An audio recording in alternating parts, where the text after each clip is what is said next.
11 days silang natrap sa ilalim ng lupa at himalang buhay pa din sila.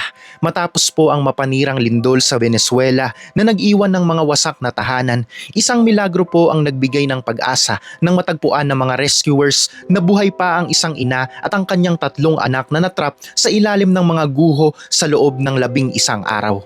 Ang kamanghamanghang pagkaligtas po na ito ay nagpapatunay na kahit sa pinakamadilim na sandali ng ating buhay, laging may pag-asa at awa ang Diyos. Pinaalalahanan tayo, through the Lord's mercies, we are not consumed because His compassions fail not.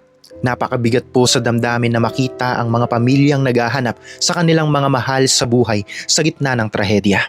Marami pa rin pong pamilya sa Venezuela ang kasalukuyang nagdadalamhati at nakakaranas ng matinding kawalan na babago sa kanilang mga buhay. Pero ang buhay ng pamilyang ito na naligtas ay isang paalala na hindi natutulog ang Panginoon. God's mercy shines brightest in the dark.